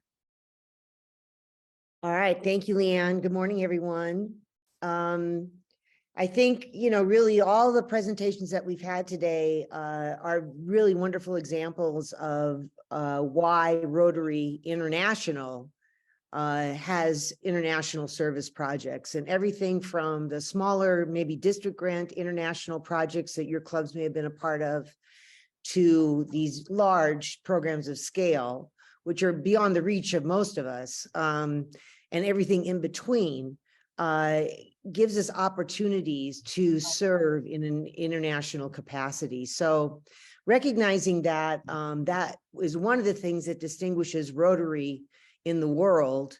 There has been an emphasis from Rotary International to ask every district to make sure that they have a position which is called the District International Service Chair. And since we love to have acronyms in Rotary, that's the acronym for that, of course, is DISC.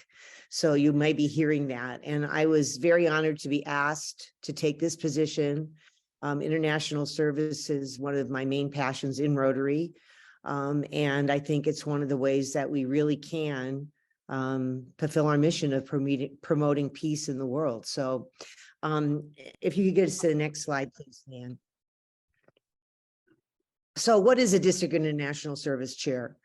Really, the purpose of that is to support every club in our district with international service projects. And the reason for that is so that we can enhance our humanitarian efforts.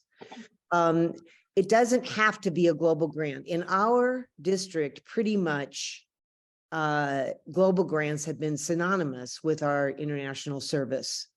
But really, international services encompasses many more things than our grant projects. It would include things like Rotary Youth Exchange.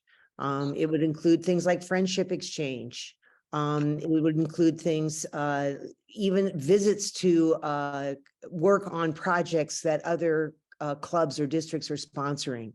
There's a whole range of things that we could be doing. So part of my role as the District International Service Chair is to really put together what they're calling a District Resource Network, or DRN, to help each club and our district have the support and expertise that they need for whatever international project they might identify. So that's one of my immediate tasks, is to work with putting that together. And that's really just going to be an information database. So for instance, if you were interested in learning about how could I assist with disease prevention in Africa, we would have people in our district resource network that you could talk to about that. That might include people in our district who have worked in Africa or have other expertise that would lend itself to that. The process that we're going to be using, this is really brand new to our district. I was fortunate enough to be able to participate in the training that was provided at the Zone Institute, where the 32 districts, I think it is, that are represented there.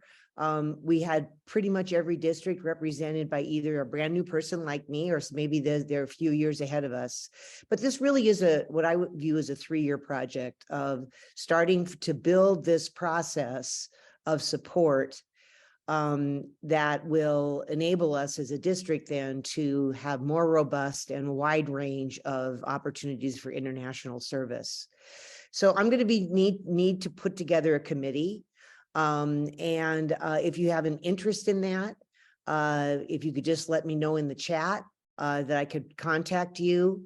What we're looking really is for people across the district, regionally, who might want to serve in this capacity, and to help us to build this, because it really is beyond what one person can do. And we're going to have to be utilizing people with a level of expertise across the district to help us accomplish this. I also intend to work closely with the assistant governors. I happen to be an assistant governor, so that's easy. And my first step in all of this is to look at the clubs across the district and see if they do have an international service committee and somebody chairing that committee, because I need to kind of put together that database so that we can communicate to everyone. And then for those clubs that don't have that structure, to see what we can do to assist them to move in that direction. So next slide, please. So basically, like everything in the district, we're going to be here to assist clubs, not to make you feel bad or to pressure you or to hold you accountable to anything. Instead, to really support you in your efforts to have international service as part of your club. So hopefully with the clubs that already have an international service committee, I know in our club, we don't call it that. We call it World Community Service, which is an old title, but we like it because we oversee not only international service in that particular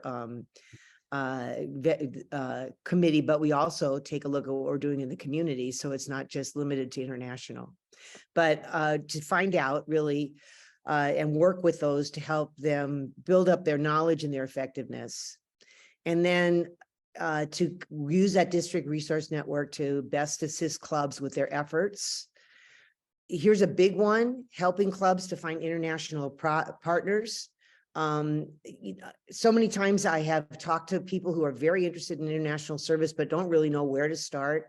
And I already, at the one meeting I attended, I probably have 5 or 6 great connections already for people who have clubs identified internationally who are really ready, qualified, and able to host an international project.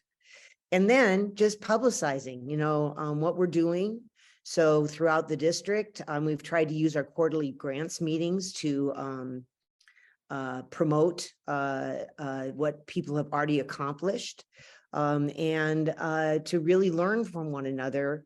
And I think a debrief of a successful global grant project, both what went right and then what did you learn? How can we continue to use that knowledge, just like they were saying with the projects of scale?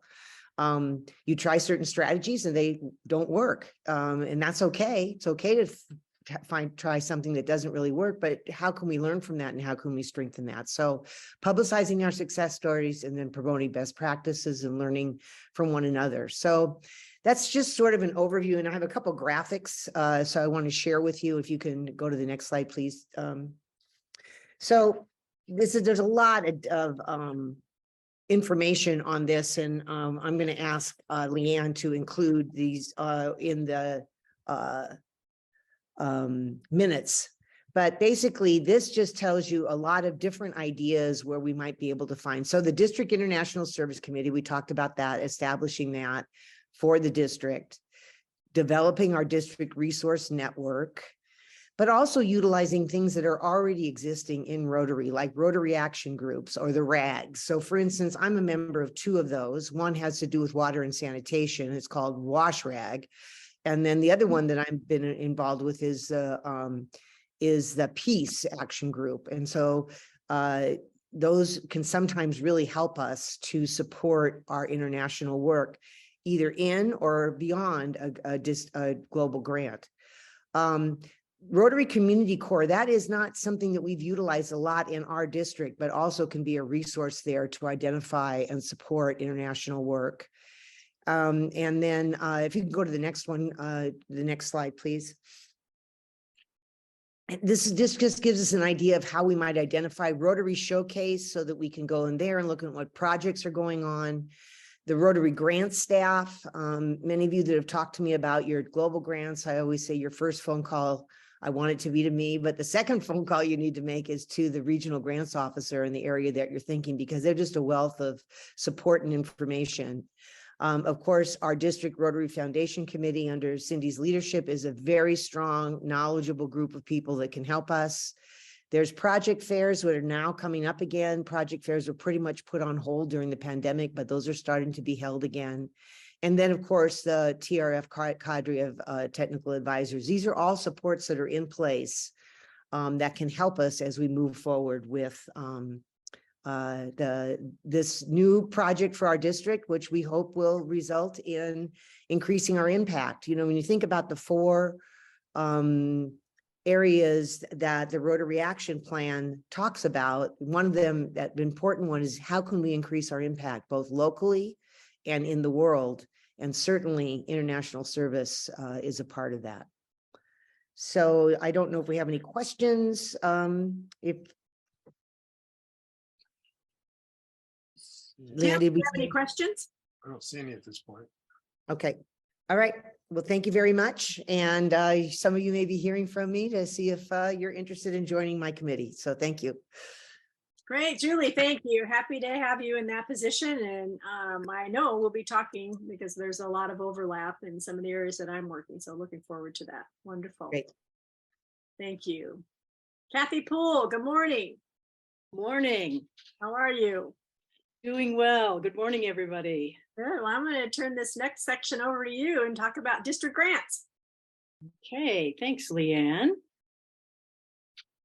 Great. Well, this is kind of short and sweet this morning because we're right in the sort of the in-between stage of finishing up 21-22 district grant projects and final reports and launching, or most of you have already launched your 22-23 projects, but anyway, just by way of updates, the deadline for final reports for your 21-22 projects was December 31st. And for those of you who submitted reports in December, I offer apologies because I was out of commission for quite a while, and I think several of us were during the holidays. But anyway, I'm happy to report that 50 of 55 project final reports from 21-22 have been submitted, reviewed, approved, and closed out. And there's just five clubs and 5 grants from 21-22 projects who have yet to complete their final reports. And so we're working with all of those folks, and we're confident that those projects will be closed out very soon in the next few weeks. Just by way of summary for 21-22 district grants, there were a total of 55. That represents about $137,000 in DDF matching funds and about roughly the same, roughly $135,000 in club funds that came together to do a whole lot of really great work during the past year. So thanks to all of you. Also a huge thanks to those of you who were able to submit your reports throughout the year. It makes life a lot easier for the review team so that we're not all clogged up in December trying to review a whole bunch of reports at the same time. So thanks a lot for all the really great work you're doing out there, and for submitting your information and finishing up 21-22. And now we are on to 22-23. Maybe next slide, Leanne. In 22-23, we have 38 grants, and only 2 of those have not yet been funded. And those folks will, those clubs will be, those, I should say, 22-23 grants for those clubs will be funded as soon as their final reports are in for 21-22. So that's one of the criteria that we set up a few years ago to make sure that we don't have lingering unfinished projects hanging out there. So, and just a little comment on the number of grants. You might have noticed, gee, there seemed like there were a lot more grants funded in 21-22. That is because we, the District Rotary Foundation Committee, decided to change the DDF matching fund ratio. So in 21-22, and for the last many years, the district has matched 1-to-1 up to a total or up to a maximum of a $2,000 match. So we had a whole lot of $4,000 grants and smaller in previous years. And for 22-23, the district Rotary Foundation Committee decided, let's try to up the ante a little bit. The match was shifted to a 1.5-to-1 match. So meaning that a club could put up $2,000, but could get a match from the district of $3,000. And so that's what we did. And that's why there's a slightly smaller number of grants. And anyway, 36 of those grants for 22-23 have been funded. The other 2 hopefully will be funded in the next few weeks. And the DDF, the district designated funds that are matching those 22-23 grants amount to very close to $130,000 for the ongoing projects that many of you are now engaged in this Rotary year. Next slide. Just a few reminders.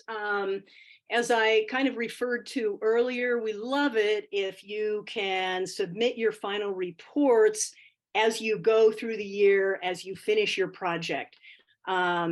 We also really kind of encourage you to think about uploading your receipts for project expenses as you go as well, instead of waiting until the end. Obviously, you can do it however you like, but it is actually a pretty nice resource, that expenses tab, for keeping track of your project receipts and your project payments. So if that works for you, think about uploading those as you go rather than waiting to the end.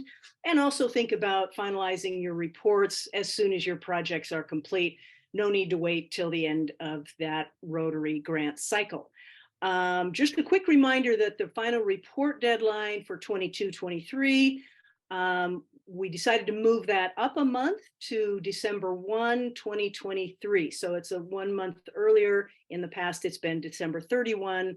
But we find that a lot of folks aren't doing as much during the December month with various holidays and that kind of thing. So final report deadline for 22-23 grants will be December 1st this year.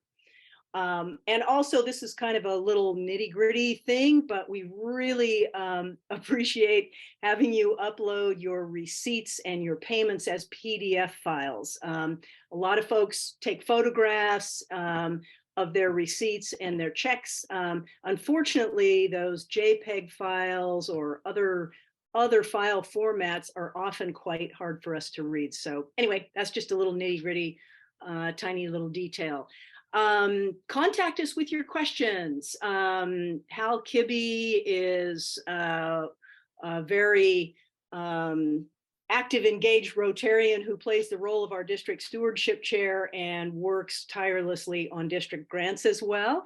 And Tim Quinlan down in Grants Pass is an active member of the team and has been for the last couple of years. So right now, there's really 3 of us who are actively working on the review of new proposals when that time rolls around, and the review of final reports, which is really what we're focused on right now. So that's kind of the update I have for you. Wonderful, Kathy. Thank you. I'm going to turn to Tim to see if we have any questions. He's shaking his head. You can hear him again. No. And again, I'm sorry. I sent a question directly to Kathy. Oh, okay. Okay, good. I will look in the chat. Okay, great. Jerry, thanks. So again, Hal, Kathy, Tim, Quinlan, thank you guys so much for your wonderful support of our clubs and our grant writers and helping them with their projects. Really appreciate it. And then echoing what you said, Kathy, right back at all the clubs. They're right on top of it this year, and that feels great for the team. So that's wonderful. Thank you so much. Hey, Leanne, I think Jerry's question is relevant probably to everybody. Lots of folks might have the same question. And that was with the change in the district match in funding, was there enough district grant money to fund one district grant from every club that submitted an application? I think other clubs are probably interested in that. And the answer to that is yes, we were able to fund the high priority grant that every club submitted. Then in addition, I want to say there were about 32 or something like that, high priority grants. There were, that number might be off one or two. I have it here in my notes close by. 35 high priority grants were funded, and there were where we saw the change really this year with that increased DDF match is in the medium priority grants. So there were actually 16 medium priority grant proposals, and we were able to fund 3 of the 16 proposals. So that meant 3 clubs in our district had 2 district grants funded this year, and all the rest, every other club that applied had their first priority proposal funded. So thanks for that question. Yeah, great question. Thank you. No others, Tim? No. None from the group? Okay, well, Julie, I'm going to turn it back over to you for the global grant section. Actually, I'm going to take that back. See how I am. Wanted to ask Chuck Root to pop in here for a minute and update the group, since so many of us funded the Nutritional Forest Project in Ecuador. So Chuck, would you kind of give a quick background for those who that project is new to, and then let us know what's going on there? Sure, I'd be happy to. Thank you. Yes, we very, very much appreciate the support that many other clubs in the district have given to the project. Let me start by saying that we're also doing a project that was approved and supported by others from a couple of years ago.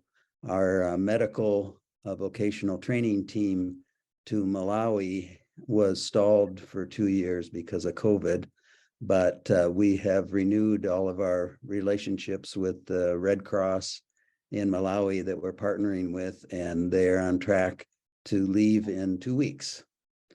So that's going, I think that's going to go well. I've got my fingers crossed on that one. And then the Ecuador project is one that Dan Smith brought to us when he was traveling in Ecuador, and he deserves a lot of credit for this.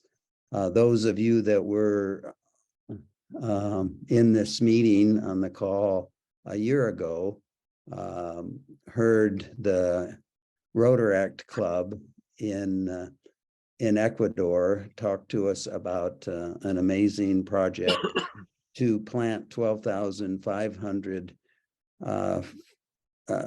fruit-bearing trees in the Amazon forest to help the nutrition of the villagers in 4 different villages there. So this was pretty tricky, a variety of things that we needed to do, including the support from the district down there and the support from a Rotary Club, because for a variety of reasons, the Rotaractors could not sponsor a project just yet. That's been changing in Rotary International, and it's up to the district governor to decide. And so we've partnered with a Rotaract Club, and we have gone through, and everything's been approved. The money is all down there, and they're meeting as we speak to actually implement the project. So I'll have a lot more for you at the next meeting. But again, thanks for everybody that supported that. Great, Chuck. Thank you. Appreciate that. And I think I'll follow up in that vein. At the October meeting, I put before you a global grant opportunity, which you did vote to support with district designated funds, and that was the mobile medical units in Ukraine. And I'm pleased to let you know that that grant has been submitted. We did this week get a couple of questions back from our grant officer that I think are going to be pretty easy to address. The one roadblock that, this is something that's a good lesson for all of us to keep in mind and check on, is that our host club in Lviv International, had an overdue grant report as of last week. So until that happens, our this global grant is not moving forward. So there's a little teachable moment for all of us to check on that. But kind of the broader picture there, again, that we had identified throughout the East Coast or the eastern border and the southern border of Ukraine, there was a need for 25, 26 mobile medical units there. And at this point, I have identified, along with my team, eight grant applications that will fund 15 of the 25 units. And we really haven't gone too far with publicizing this yet. So I'm really very happy about that. Once this grant gets approved and we put our order in, it'll be about 45 days and our 2 units will be done and put into the field. And obviously I'll update you about all of that. So again, thank you for your support on that one. We had 17 different individual donors, couples, and I think it was 5 Rotary clubs in our district fund that. I mean, it was an amazing support. So thank you for that.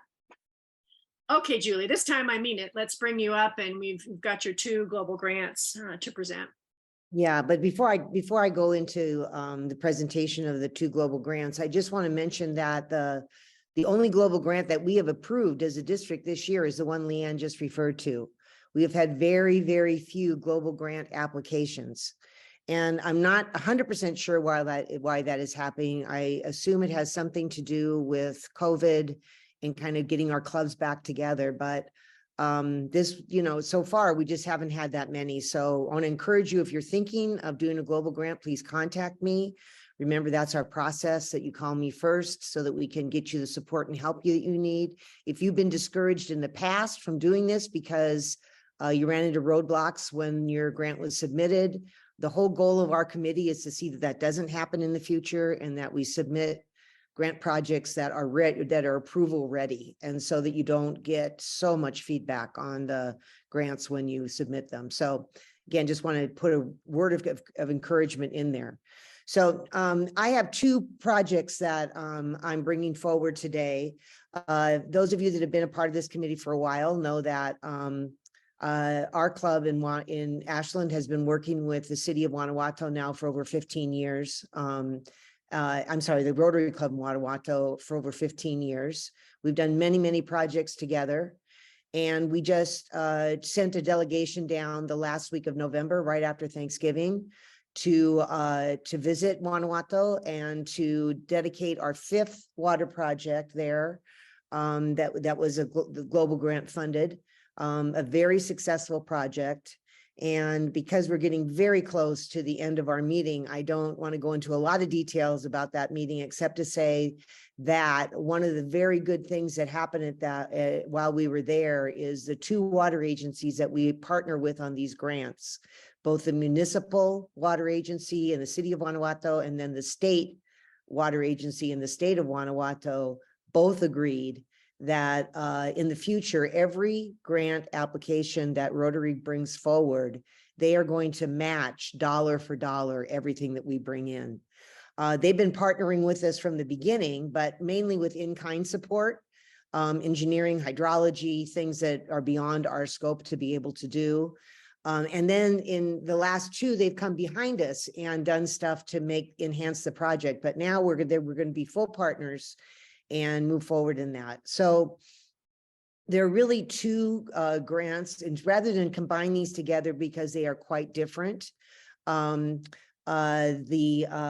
first one I want to talk about is the one that is in Santo Domingo.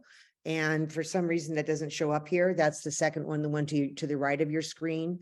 That's a fairly straightforward project and mimics what we've done there in the past. This is a community that is in a very water-rich area. There's lots of springs in the area. It's forested. It's very close by to our last project in El Tablon. But unfortunately, the water isn't near the community, and so they are still walking to a spring and bringing their water back. And so this first project in the community of Santo Domingo is to do that. And the reason that we don't have oh, thank you. There you go. The reason that we don't have a larger request for this one is because of the partnership that you can see this is for a total of $30,000. It's actually going to be a $90,000 project, but the other $60,000 is coming from our partners. And so because our club wasn't quite ready to put together two grants, this particular grant for the community of Santo Domingo, our club is going to be putting in $5,000. We still need to raise an additional $1,600. I'm very happy to announce that the Rotary Club of Ashland Lithia Springs is donating $1,000. So what I really need to raise for this one is $600. So our club is putting in $5,000. So we'll have a total of $6,600 in club cash. We are requesting $13,000 from the district for DDF, which will then result in a $10,400 World Fund match. And so altogether, our DDF request is $13,000. And at the end, once this is approved, we will see if we can raise that $600. So Leanne, do you want to do one of these at a time, I would assume? I do want to do one at a time. And so what I heard, just to repeat back, Julie, what I heard you say is you need 1,600. You already have 1,000 of that through National Lithia Springs. Thank you to that club. So I will be asking once this is approved for the $600 in a vote. But first, and sorry if you could see the cursor jumping around here. I forgot to set my poll up. So I will launch a poll after I get a motion and a second to approve DDF request of $13,000. You can do that in the chat box as well. Don't do it in the chat box. So somebody give me a verbal motion in a second for this proposal, and then I will launch a poll to have you vote. I move acceptance of this proposal. Who was that? Was that Mark? That was me, Paul Shong. Oh, Paul. Hi, Paul. Good morning. Good morning. Do I have a second? Second. Thank you, Eric. Is the floor open for questions? Now it is. May I ask a question? Absolutely. Okay. Julie, this is kind of a process question, just district grants or global grants in general, but this one in particular. You have an organization that is contributing a significant amount of money that's not listed on here. Do you have a cooperating organization agreement with them? And why wasn't the money that they're contributing put in here? Great questions. Yes, we will have two cooperating organization MOUs, both with CEMAPAC, which is the municipal, and this counts for the other one too, and with SEAG, who is the state organization. In consultation with the regional grants officer for this area, she suggested that we just refer to that in the application, but not put all that in, because if we put the actual dollars that they're doing as part of the grant, then we have to report on all of that. And so really what we're going to be doing is, though you can see the three things to at the bottom left-hand corner, we're going to be constructing what's called a drive line, which is the bringing the water from the spring to a central collection agency, and then the distribution system out to all the houses in the community. That's what Rotary's doing. The capping of the spring, the purification of the water, and all the rest of that, it is going to be handled by the water agency. So this is under the direct communication with the regional grants officer. Thank you.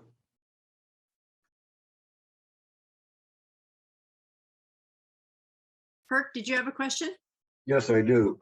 Having been involved with several water projects down in Guadalajara, I just had a couple of questions on the distribution from once they have the cistern in. Do the individual family homes have? Is it piped to their home, or do they have to actually go and retrieve it? It will be piped to their home, but not in the way that we would think of that. There will be a spigot at each house outside of the house where they can then access the money, the water. It won't be actually running water in the house, but it'll be right next to their house. Yeah, okay, that's not a lot of places down in Mexico. My second question was, do each family have skin in the game? In other words, will they be charged a water bill? Okay, no, this water is from a spring, and there's no water bill. However, do they have skin in the game? Yes. They will be helping with first of all, there's a local committee here. Again, I was kind of abbreviating all this because we were just running out of time, but there's a local committee at each one of these communities that we work directly with, who identify the needs of the community. All of the communities we work with have identified water as their primary issue. And then that committee oversees all of the work that's happening there. And they actually help with the installation so that they can do basic troubleshooting. And these are all very low-tech systems, gravity flow. If there is a pump involved, it is always a solar-based one because electricity is scarce also in these areas. And so, but they can do all the basic maintenance and troubleshooting. And then with our cooperating agency, they agree anything that's beyond the scope of the community, they will come and fix, and they do the ongoing water purification testing to make sure that the water stays clean. Okay, thank you. In the absence of any more questions, I'd like to call, or any more questions, I'd like to call the question, call for a vote. Any other question, Excellent. discussion? Excellent presentation. Hearing none, let's see if I can launch this poll. Would you please yay or nay on the approval of 13,000 in DDF for Julie's project in Guanajuato? Yeah, excellent work, Julie. Thank you, Jared. Well, as people vote, this is a wonderful example of long-term relationship building in this area of Mexico that Julie's Club has been working with in several projects, and has continued to build on that now outside of Rotary and getting other cooperating organizations involved. It's, truly shows you what we were talking about earlier in that leverage, not only the reputation of Rotary, but the leverage, with other organizations to really provide some very impactful projects for a community. Okay, so now let's move to the project for San Pablo, and East San Pedro. Well, I hate to stop you there, Julie, but we should probably get you some more money. Oh, okay, right, okay. I thought we'd do that after we get both approvals, but that's okay. No. So anyways, as you can see that was approved 100%. So congratulations. Wonderful. Thank you, everyone. Approval there. And let me see if I can clear the, okay, I'll do it differently here as I talk to myself. Okay, so moving on to the next one. Okay, Julie, there you, oh, wait, no, money. So We've had 150 donated. now I'm getting myself confused. So we started off, let's track here. We started off that Julie needed $1,600, and she already has told us since I created this slide that she had $1,000 donated from Ashland Lithia Springs Club, a sister club there in the Rogue Valley. So that's neat. We've had several other individuals who are donating. Tim, you want to? So you need $450. You want to tell me who those people were? So Dana Riddell donated 50, Ray LaMarche 50, and Amy Walsh 50. Thank you. Somebody's running water and needs to turn their mic off.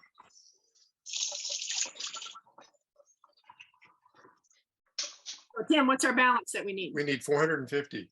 We need 450.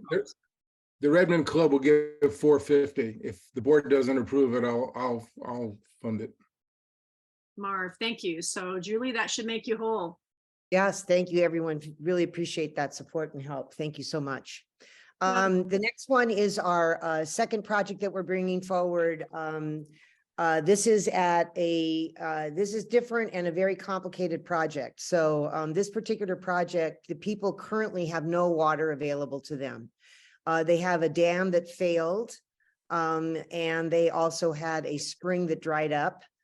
And when we visited the community, I would say almost everybody in the community attended a meeting with us because they are very, very concerned about their water situation. They happen to have about 25 men who are working in the United States, who are sending money back so that they can purchase water right now. So their water is being filled by the city in a cistern, but it's very expensive. So this one is really a crisis situation for the people that are living there. This project would be beyond the scope of what our club could have helped with if we didn't have the partnership that we have with the water agencies. So the local water agency has committed to repairing the dam. The dam has been there for a while. It was probably not constructed that well to begin with. And what's happening is all the water is leaking out. And so the CEMAPAC, the local water agency, is going to excavate the dam down to the bedrock. They suspect that maybe it was never sealed, or that seal has failed. And so they're going to reseal everything. And then this is an earthen dam with the exception of a cement, I don't know what you call it, but wherever it blocks the water, keeps it there. Like most of this area of Mexico, all of the rain comes during the summer. They are hurricane-driven rainstorms. And the dam, when it's operational, is able to provide about 6 months worth of water for the community. And so that work is already started as far as I know. When we were there, they were saying they were going to start right after Christmas with the excavation, because this is the dry season and this is the time to work on the dam. So that's the portion that CEMAPAC is going to take care of. The community has very low confidence in the dam, and they were requesting a well. The problem with most wells in the area is they go to the area that most, the depth that most wells do. That water is naturally contaminated with high levels of arsenic and fluoride. That is not because of contamination. It's just that those are minerals that exist at that level. And so a well would have to go down really to the level of the artesianal springs, where the springs get their water from. Quite expensive. So when we were there working with the community, our engineers and everything that were with us were discouraging the idea of a well just because it didn't seem possible. But then later on, SEAG, we found that they were going to support, and they wanted to give the community that what they were interested in. And so they are going to pay for the well and go down deep enough where we go beyond the groundwater into the cleaner water. So the well is going to be dug by and paid for by SEAG. So that's not quite right on what's on the goal there, but and the rebuilding of the dam is going to be paid for by the CEMAPAC. What we're going to be paying for in this grant is to construct a new cistern, the distribution system to bring the water to the cistern, and then the distribution system out to the each household in the community. Again, this is a very large project. This is the largest one we were ever going to be involved with when you combine all the dollars coming from, all the funding coming from the two agencies. And in this particular one, I don't need to seek any additional funding from the club, from the district, or from the clubs in our district. Our club will be putting in $10,000. We'll be requesting $20,000 in DDF, and then a World Fund contribution of $16,000. So the total cost of the Rotary section of this project is $46,000. Great, Julie, thank you. So again, same process. I'll call for a motion in a second, then we'll have discussion, and then I'll take a vote. May I have a motion to approve? So move. Thank you, Marv. May I have a second? Second. I heard Jerry is a second. Thank you. Any discussion or questions for Julie? And actually, Julie, I'll start. Has the hydro studies been done on this? Because that's a requirement. Yes. Okay. And actually, that's true of both projects. The hydrology and the engineering work has all been done. So that is, again, the in-kind support that we get from the water agencies that we work with. So the hydrology, the reason we need two sources for this is that we know that the dam will not supply water for the full year, only about 6 months supply. So that, and then it would switch over to the well and the springs. So Okay, yes, great. all that's been done. Other questions of Julie from the group? Julie, how much money is coming from the outside organizations then? It's about, so I don't have the exact numbers yet, on that. I do know that the cost of the dam is around $50,000 US. The well is still being engineered, and the cost of that, but since it's not directly, again, this is working with, Rachel Mendoza, who is our contact, our regional officer, she suggested, moving in this direction.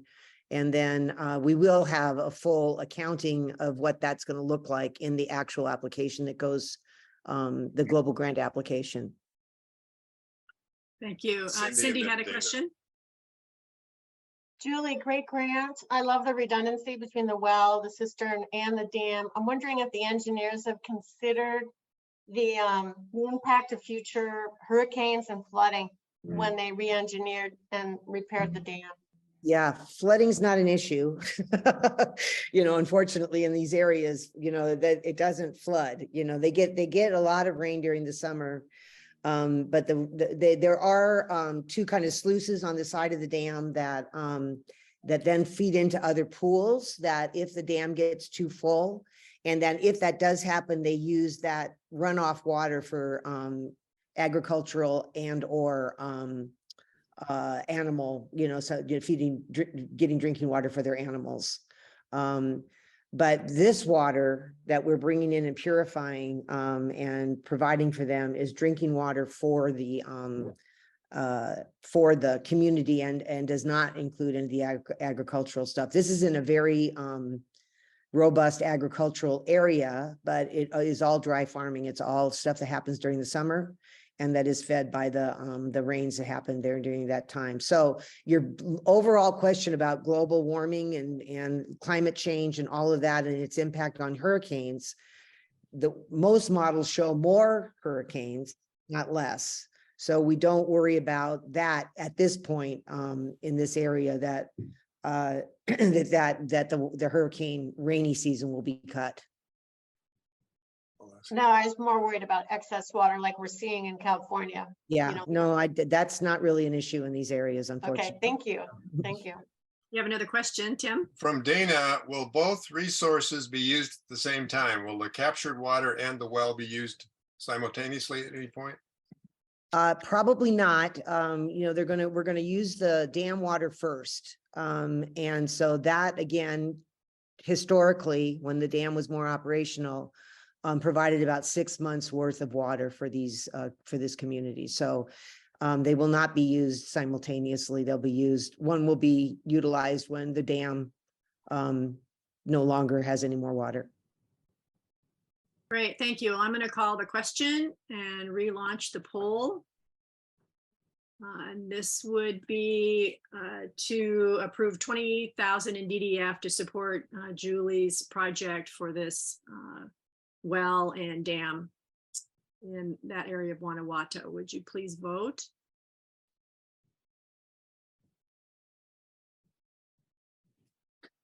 Is Guanajuato a city or like a county or a province?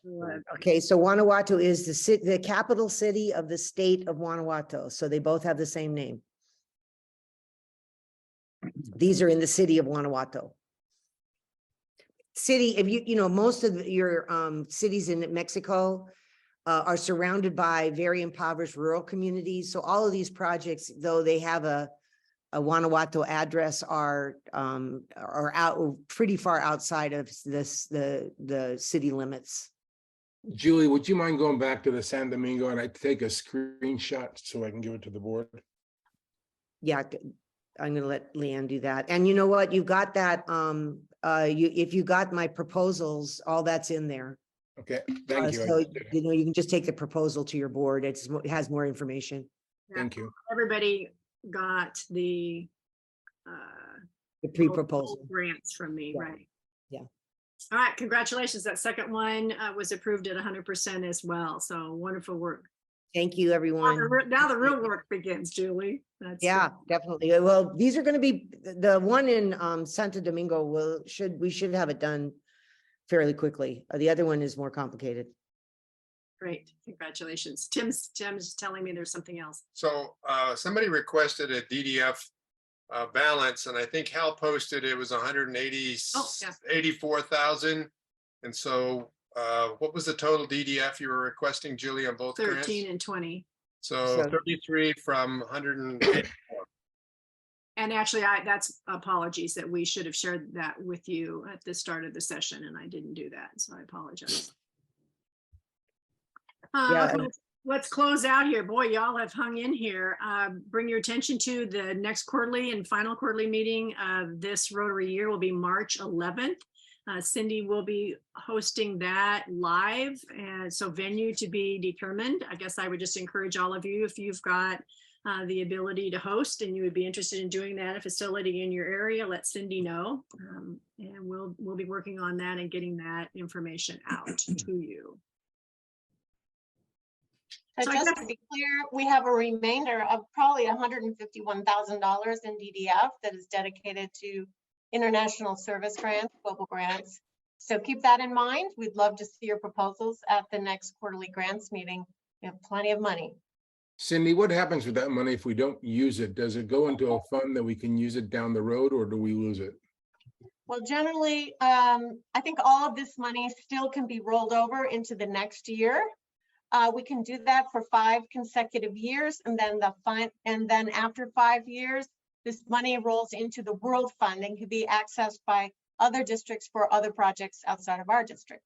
So we probably have this for another 2 to 3 years, this rollover dollar, in addition to what we receive in July 1, 2023 for the coming year. So for now, we're safe, but we need to be planning ahead and using this money wisely to increase our impact around the world. Thanks for that question, Marv. I would just add one thing to that, Cindy, and that is the danger that we generally run into is not that we run out of DDF at the district level to distribute, but that the World Fund, it gets exhausted near the end of the Rotary year. So that's why we encourage you, if you're thinking about global grant, to try to do that by now. But we do have one more opportunity. We are running the risk that when you submit it, they may not have enough World Grant. And our process for that in our district is we just bring it back at the very first meeting in July and we reapprove it and submit it at that moment. So just be aware of that. Right, thank you. Well, I will, I guess, have the last word here. Thank you. We had 80 people on the call today. We've lost several of you over the last 3+ hours, so I apologize for that. But I guess part of my defense for that is we only meet quarterly, and this is really an opportunity for each of us to understand what's going on in our district, outside our clubs, in our district, and in the Rotary community at large. So I think it's really important to share that and be aware of it. And, you know, just I feel the pride in what everybody is doing. It's just, I mean, the one scale you use is dollar amounts. I mean, that's millions of dollars that we've had some impact on, and that is pretty cool.